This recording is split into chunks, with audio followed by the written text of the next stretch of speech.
days I run for cover, so I only run my mouth. Hi everyone, it's Tuesday again and I'm here. Alexa Channel here again. Ayan. So, nandito po ako ngayon sa Central at it happens na nagpunta ako dito kasi meron akong inayos dyan sa may Hang Seng. So, hayon, dahil nandito rin lang ako, ayan, nililibot ko kayo, papakita ko sa inyo kung gaano ka-busy ang Chatter Road. Chatter Road, yung kalye dito kung saan pahingaan ng mga OFW every Sunday during their hour pala kasi syempre OFW ako, hour of days. So today guys, sayon, samahan niyo akong maglibot ulit o maglakad-lakad. Wala man ako ibang gagawin yung maglakad. Ayun, at makikita natin mamaya kung gaano ka-busy ang Chatter Road pala tuwing weekdays. Ayan, so tara po.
shortcut doon sa may chatter. Ayun, para naman malamigan ako ng konti. Ayun. Maki-window shop na rin kayo. Yan ang mga fave ng mga kababaihan. Ayan, window shop.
Kitang-kita nyo guys kung gaano ka-busy ang road na ito during weekdays, no?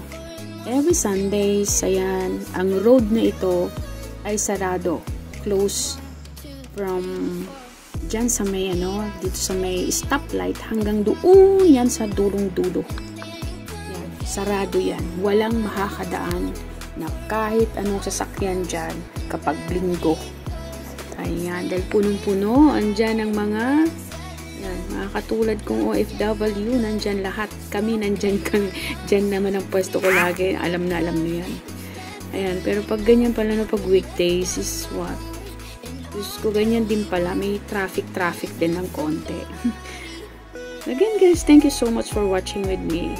It's me again saying bye-bye. And I wanna thank, of course, my members, Sir Kiko, si Mal, si Manang Nancy, si Ate Jewel, and of course, Chinita ko. Ayan, at nagsasaya pa yung ating friend na yan, si Chinita, kasi of course, alam niyo na, newlywed. Ayun, hi there pala, kumusta ka? Ayun guys, maraming salamat sa inyo, sa aking mga subscribers dyan. Salamat, andyan pa din kayo. Sa mga hindi pa nakasubscribe, of course, pakipindot po ang subscribe button and yung bell button na rin. Ayun, bell button. Para naman ma-update kayo sa aking mga videos. Mga lahat na aking mga videos. Ayun. Thank you and see you again in my next vlog. Bye-bye!